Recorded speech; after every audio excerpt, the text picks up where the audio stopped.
And we called it Miss Schilling's orifice, I remember at the time. Jeez.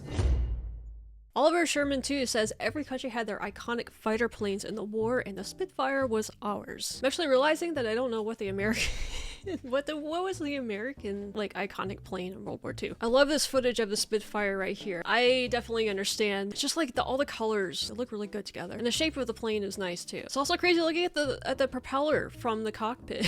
I wasn't expecting it to look like it was moving that slowly. Oh, it's got white on one side and black on the other. That's even cooler than I thought. And then flying against the English countryside, look at all the farmland and all that, the green and all of that stuff. It's a very, very beautiful, picturesque flight. So John Fry says that the Schneider Trophy was an annual race for seaplanes and flying boats started by the Frenchman Jacques Schneider. There he is right there in a raincoat and rain hat, mustache. So this is apparently what the Schneider Trophy looks like. What in the world? This looks like, I guess, a woman kissing the ground? I don't know what. Would it tell me what it is? The spirit of flight kissing the sea, represented by Neptune and his 3 sons. I still don't understand. I guess this is the spirit of flight. Where's Neptune? Would probably actually be pretty fun to watch some footage of these races. So is it just like one plane? They time it going like a certain route or something? How does this work? How do they race each other? Because I only see one plane. Nigel here says that the man here talking about the Spitfire is Raymond Baxter. So many of you guys talked about Raymond Baxter. I don't think I'd ever heard of him before, but he was also a Spitfire pilot. His program's called Tomorrow's World, and it brought the latest gadgets around the 60s. That actually sounds really cool. Okay, what?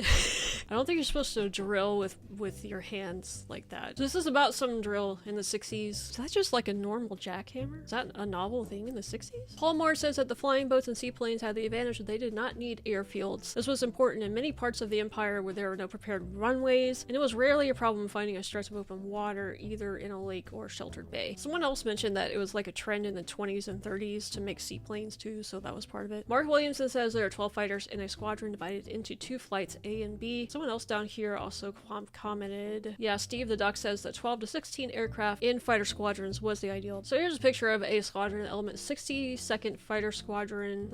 This is American, right? Here are Spitfires, right? Squadron of Spitfires. So how many we got? 3, 3, 3, and 3. So 12. So that's what a squadron looks like. Mr. P says that my understanding is that the Hurricane was a wooden frame and canvas, so quicker to build and repair. We had more Hurricane squadrons than Spitfires. Okay, so here's a picture of the Hurricane wooden frame. It always makes me nervous when I hear this. You know, when you compare wood to steel, wood doesn't seem like it would hold up quite as well. It's so strange to me that they would actually build a plane out of wood in World War II, like a fighter plane. Oh, it just doesn't seem like a good idea for like a warplane, but there is some steel in there, right? This green little bit here looks like metal. So maybe it's kind of like half and half. I guess it would make it lighter and cheaper. Bill Datey says that Britain had a lot of different aircraft manufacturers at the time: Armstrong, Whitworth, Avro, Vulcan, Boulton Paul, Bristol, de Havilland, Fairey, Gloucester, Henley, Page, Hawker, Short Brothers, Vickers, Westland. The only one I've heard, I think, is Avro, because I've done videos on the Vulcan before. Well, of course now Hawker. Jim Cook here says that a jet works by compressing air with turbine blade in front of the engine, mixing it with fuel and igniting it. Rocket engines simply ignite fuel and don't use the surrounding air, hence why they're used for space travel. Other comments said that like the regular turbine engine, and I didn't know what to call it. I guess turbine engine is more like the kind that you get in your car with some modifications. They would just use like normal fuel. So here's just like a regular propeller engine. Lots of tubes and stuff going everywhere. Looks kind of complicated to learn. The jet engine looks a lot bigger. This would be kind of fun to see, actually, like them testing one of these. I didn't even know that they did it like this with a tunnel. Maybe they simulate like the atmosphere or something inside the tunnel. I'm not sure. Or maybe it's just like to protect them, you know, from fire. Peter Whitney says that the pilots had parachutes, but ejection in best circumstances consisted of opening the canopy and flipping the plane upside down and just falling out.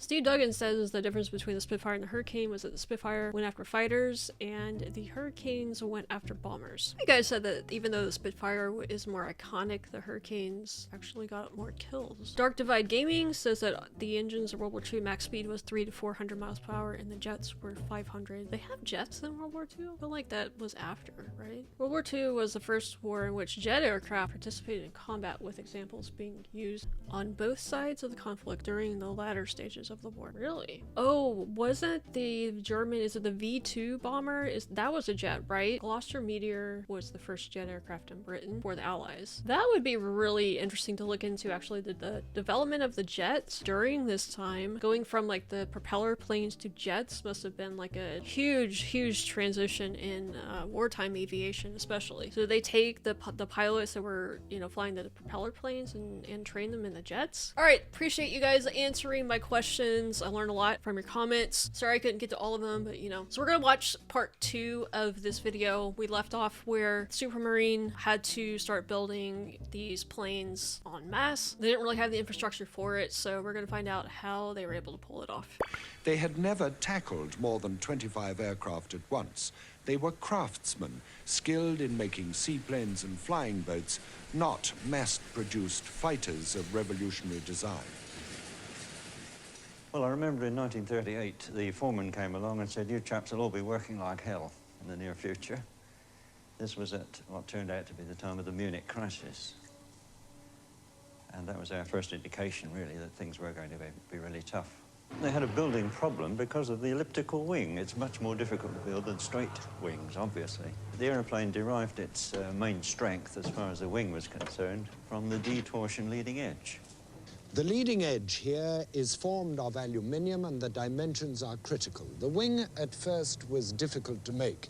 Indeed, at one time, Vickers Supermarine at Southampton had completed fuselages lying around waiting for the wings, which the subcontractor was unable to deliver. The Hurricane, easier to build, was available in greater numbers at the outbreak of war. By the spring of 1939, the countdown to war had started, and the balance of air power was more even. Urgent arrangements was made for Supermarine to increase their plant at that time, which was nothing like for the requirements for an order of this size. Orders was placed in Germany and also in other parts of Europe. And I recall with quite amusement now that in 1939, in the week the war was declared, a German was installing a Horser jig borer, which the company had purchased, and he had to be escorted from the gate to the machine and then got out of the place as quick as possible. The Poles fell to the Blitzkrieg. The Messerschmitts destroyed their air force, and Goebbels fostered the myth of German supremacy. But thanks to their Spitfires and Hurricanes, the morale of Britain's fighter pilots was high. Not least when Douglas Bader rejoined the RAF. I say, you never forget her, Bob. I mean, I remember this when I sit in this cockpit and look at the instruments and so on. I mean, one's back home again, you know. I could fly this thing if you take the hangar down and start it, you know, without any trouble. They were a lovely aeroplane. They still look about the prettiest thing that's ever been built. I mean, jets included. And you see, that wonderful chap, Mitchell, who designed this aeroplane, I think it was awfully sad that he didn't live to see what it did for his country, because apart from the superlative design, it has been and always was marvelously built.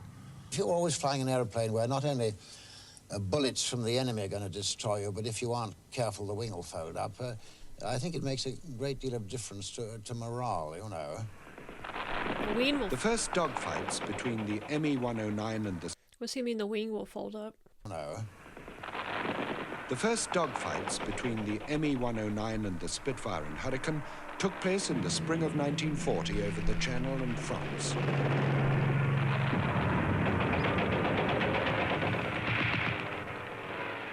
A Messerschmitt was captured intact and taken to Boscombe Down. To compare it with the Spitfire, the Me-109 was flown by Wing Commander Stanford Tuck and George Stainforth, who had piloted the Schneider trophy planes. The Hurricanes were slower than the Messerschmitts, the Spitfires just faster. Well, I thought it was a first-class fighter aircraft. It was very similar to our Spitfire, a little better than our Hurricane, but very similar to our Spitfire. And in the comparison trials that George Stainforth and I did, the results were one had little advantages over the other and vice versa. This fighter basically had to escort the German bombers over here. And the fuel consumption was, of course, very high for this type of aircraft with a powerful engine. And if it had to fly very slowly at the speed of the bombers, the pilots were constantly using throttle, which was using more fuel, as opposed to operating at A, their best altitude, and B, their best throttle setting. So... Oh, he's talking about how the fighters had to kind of keep up with the bombers, like fly at their speed. Do bombers usually fly faster than fighters do? Because I would have thought it would have been the opposite. The Messerschmitt pilots, the 109s, doing their escort to their bombers, I felt were always at a tremendous disadvantage. The Supermarine experts, now under Joe Smith, fought their own battle for airspeed. Supermarine were proud of their flush riveting, but in mass production, mushroom-headed rivets would be quicker and easier. But would these sticking-out rivets so increase the drag as to reduce the speed? A vital question in view of the performance of the Messerschmitt 109. Well, there was only one way to find out. Split peas were stuck over the heads of the flush rivets to simulate mushroom riveting, and the aeroplane was then taken off and its maximum speed very carefully measured. And then, row by row, the split peas were removed from the flush riveting and comparative measurements of speed were made. How do the peas stay on? Do they glue them on or something? It was very inventive. I like that. I like the creativity. They reached a compromise. If the leading edge there were flush riveted, they gained 12 miles an hour. Other places could acceptably be mushroom riveted in the interests of economy and speed of production. Now, on the I like that mixed bag approach to it, so that, you know, it's not like one or the other. They're going to try and design it to where they gain an advantage. It's crazy though, I would have never looked at the rivets and thought about drag on the plane, because they're tiny, right? They don't stick out that much, but in the grand scheme of things, I guess every little thing on the plane can contribute to stuff like that. I mean, that's just the level of engineering, like the level of detail the engineers have to think of and calculate and all of that stuff. It's mind-boggling. prototype, they just shot the exhaust out sideways. The important thing was thought to get the exhaust well clear, and so it didn't get to the pilot. But it was later realized, and in the Schneider trophy too, we did that. But later it was realized that you get jet propulsion out of the exhaust. It was being shot out at considerable speed, and if you could turn it backwards, it would in fact give you quite a lot of increase in speed. Wow, that's cool. And in fact, compared with their prototype, the aeroplane, in the form we've got it here, for instance, these sort of jets, would go about 20 to 25 miles an hour faster. So, these are like little miniature jets, I guess. So technically, you could, I mean, I know it's not a jet engine, but they were still using like jet technology, kind of in this roundabout way. I didn't know what this was. I mean, obviously, this is very prominent on the nose of the plane. I wasn't quite sure what it was, but it's kind of brilliant, like turning them backwards. Again, like it's just the little engineering things you have to think about. About 20 to 25 miles an hour faster. It's crazy. But there was one unexpected defect in the carburetor. Now, I'm a German pilot here, flying on Messerschmitt 109. This one has Richthoffen's markings on it. But if I saw an attack from a Hurricane or a Spitfire developing behind me, due to the engine that I got, which had direct fuel injection, it wasn't worried of negative G. So my immediate evasive action would be just to stick my nose straight down as fast as I could and accelerate away. And you see, I'm behind him about to shoot him down, and he... I love how they're just acting this out right here. All right, I didn't really understand what he meant by negative G and all of that. If somebody wants to explain that to me down in the comments, it'd be appreciated. He does that. They look like boys playing with their toys. I've got an carburetor in this Spitfire. So when I push the stick forward, all the petrol in the carburetor in this... See, I'm behind him about to shoot him down, and he does that. Now, I've got an ordinary carburetor in this Spitfire. So when I push the stick forward, all the petrol flow goes away from the carburetor, and the airplane goes... all this sort of banging and so on, and things come out from the bottom of the cockpit, you know, the spanners, the people left on the floor and so on, and dust and stuff. So that is no good. Now, what we evolved was somehow we'd got to keep the gravy in the carburetor, you know. And so we used to do a half roll like that to keep the negative G, which meant you were going down with your back to him and then roll round and hope That you were in behind that him. you could see him.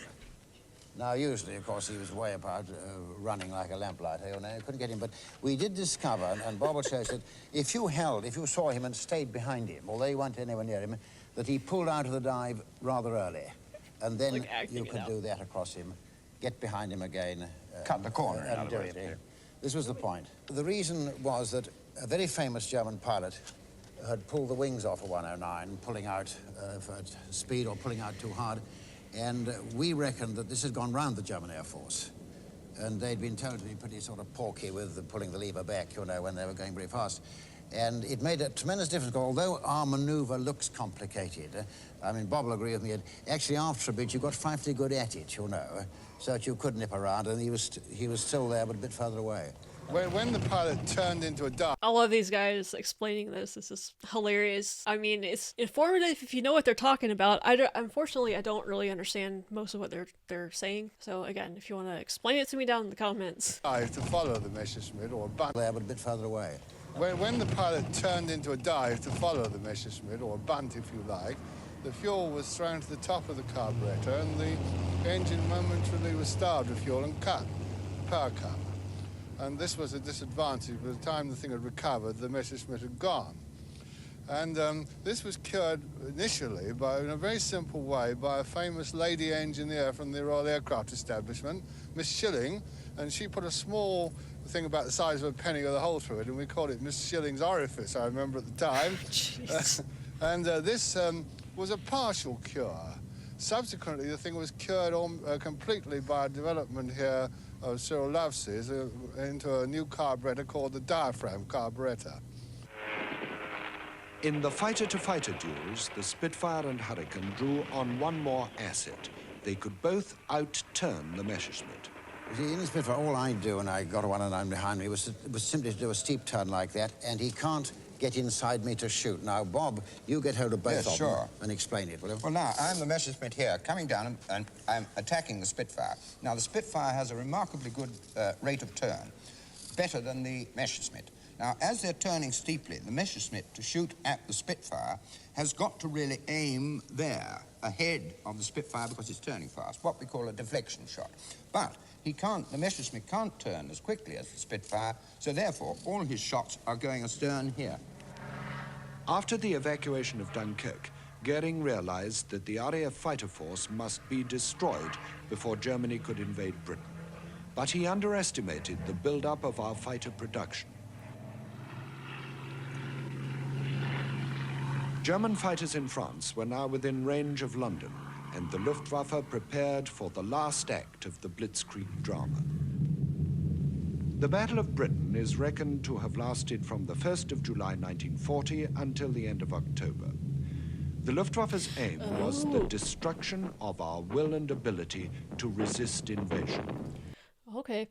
Well, I've had a lot of requests for the Battle of Britain, which we'll do, but I didn't realize it was like a several-month long thing. I thought it was like, I don't know. I don't know what I thought it was. Maybe like a night or two, where there was just like the British like really defended London and maybe destroyed a bunch of Luftwaffe, planes or something, like a really, really successful, defense against the Germans bombing them. I did not realize that it was months worth of defense. That's good to know. Radar and plotting rooms guided our fighters to the raiders, sometimes 300 to 500 strong.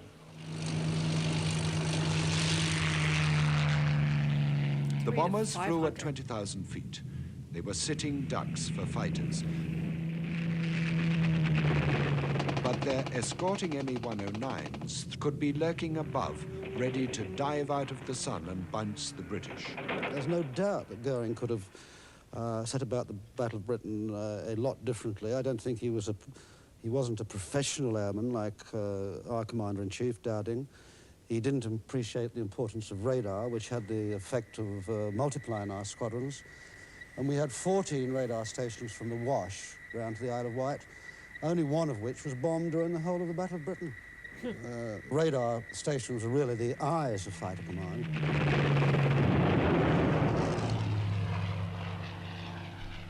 What do you mean when he said that the radar multiplied their forces or whatever? I mean, did it like make it look like there were more planes than there were? Or? Somebody saw the enemy and alerted you on the RT, and... Or does he mean that the radar made it easier for them to conduct the mission, and thus it was like they had more planes than they did?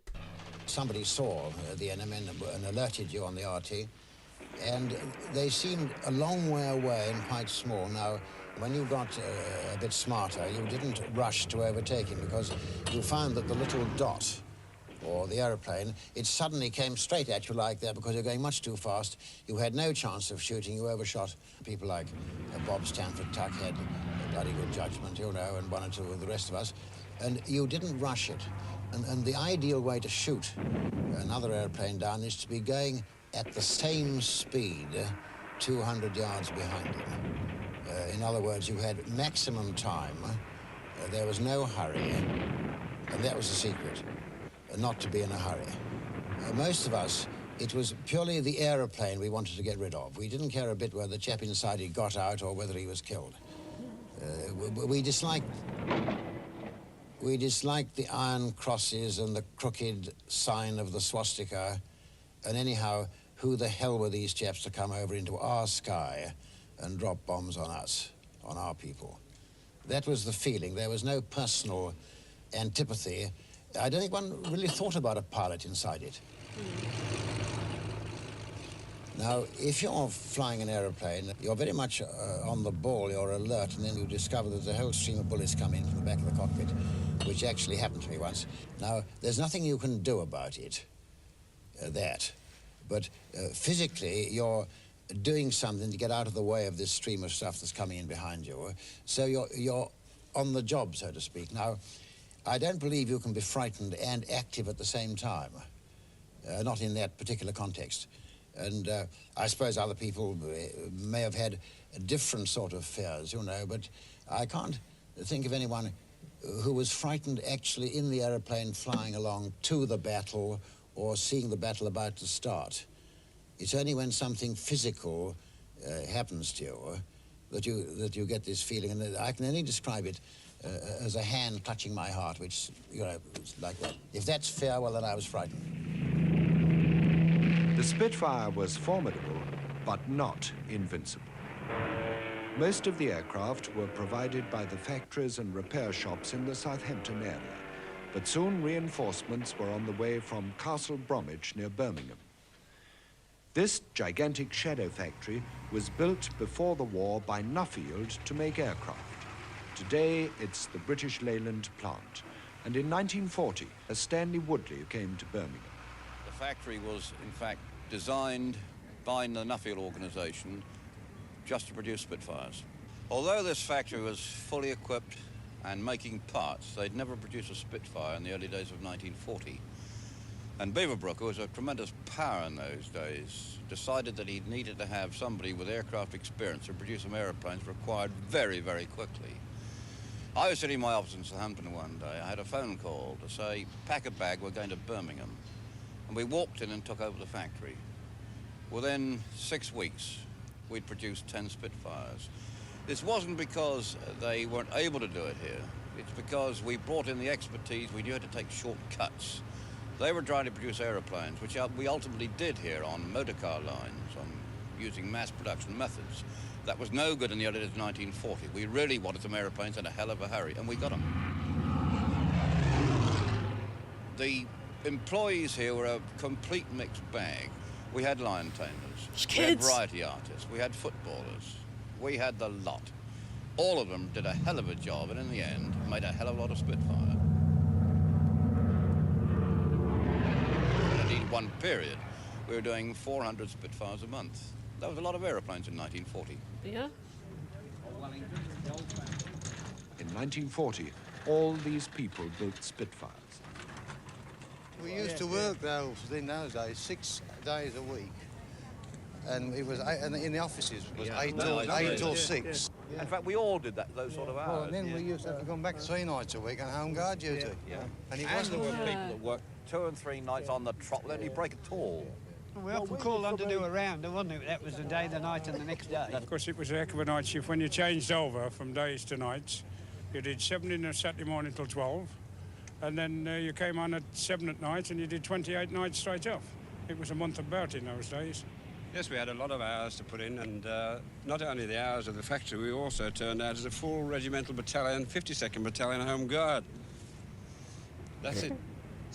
That looks like, oh shoot, from Dad's Army. The guy that's why can't I recall his name now? The guy that's like really slick, you know, and always trying to get away with stuff. Looks like that guy. That's crazy, like 6 days a week. 8 to 6 in the office. I don't know what the factory hours were. Maybe the same thing. Or until 7, maybe, like he said. And then the night shift would come in at 7. So it's like a 24-hour operation, I guess 6 days a week. Plus, then they had the home guard responsibilities too a few nights a week. It's just, I mean, the sacrifices that they had to make in order to pull this off. It's just, it feels like it's kind of like unheard of today. But I guess you gotta do what you gotta do, huh? Tremendous hell of a lot. When you went through C Block, which was the final shop, and to see them lined up, you know, ready to go ferried across the road for testing, it was a wonderful sight. After Dunkirk, we knew that Spitfires were absolutely the plane to make. And so, of course, we all got stuck into it to make as many as we possibly could with the materials available. Well, no, it wasn't just like putting nuts and bolts together. You felt a lot of satisfaction of when you're seeing this plane go out with Alec Henshaw and drive it out and then go, you know. You knew that, you know, things had got to be perfect or as near perfect as possible, and you made a special effort. It's often argued whether or not we used our fighters efficiently in small or large numbers during the Battle of Britain. In 11 Group, the Spitfire fought us in flight or squadron strength, and very rarely in wing strength. And one of the secrets, that it was elusive. The German fighters could never find the big numbers to see and destroy. And I think it was the elusiveness of the 11 Group Spitfire squadrons and Hurricane squadrons, which came in and out and attacked, nibbled, and so on and so forth, which was one of the great factors of victory. And I think then at the back you had Lee Mallory and Douglas Bader, the great exponents of the big wings, and they had the time to form up, and the big wings sometimes gave the Germans a hell of a knock. So there was really the strategy, if you like to call it, was for the elusive little units of the threatening group to strike hard and from all directions, and the big ones to come in from the back and give them a knock. The morale of German bomber crews was severely shaken by heavy losses, but Goering insisted that the MEs should stay close to the bombers until attacked. When he's talking about the big ones, the big planes, what is he referring to? Or is that the Hurricane? I mean, the Hurricane looks like it's almost the same size as the Spitfire. Maybe slightly bigger. Which put them at a tactical disadvantage. So the fighter General Galland told Goering sharply, "Then you must give me an outfit of Spitfires." He envied our defensive maneuverability. In September 1940, the Luftwaffe attacked the Spitfires in their most vulnerable form, as unfinished fuselages at Southampton. Oh, man. Did it kill all the factory workers, too? People were so shattered, people were fainting, we females screaming everywhere, and I don't mind admitting myself, I was very shattered. I looked out of the window and could see the smoke from the bombs going up, you see. And I said to the chaps, "Get down." And then a moment later, the whole building, that's this building, was shaking 2 or 3 inches. We had very little warning. I heard the ack-ack fire, and as I ran up the hill, we didn't trust the factory shelters. I looked up and I could see the Messerschmitt on my nose, and I saw a bomb dropping immediately above me, about the height of a house. I had to decide quickly which way to go. And I suddenly looked across to the right and I saw the roof of a house lifting up and falling, and dust and debris covered us. We were in the middle of a stick of bombs. We'd been straddled. I crouched behind this little first aid post that was in the center of the road here. A colleague of mine appeared from the other side, And within a few moments, it was all over. And we were just thanking God that we were still alive. 2 days later, the bombers returned. Alright, we're gonna leave it there for part 2. We'll pick this up with part 3. We're still in the middle of the Battle of Britain, so I guess we'll see eventually how it all works out. I mean, I think it's a victory for Britain, right? So, well, it looks like the Germans wised up and decided to start attacking the factories that were building these planes that were kind of elusive, as you put it. This is really cool. I'm learning a lot about World War II aviation. It's kind of one of those things I really haven't looked into. I've seen a lot of World War II footage and movies and stuff, but I haven't really paid attention to the actual planes and, you know, what planes they were. Looking forward to part 3. Hope you guys are too. Roger and I thank you guys for watching as always, and I'll see you next time.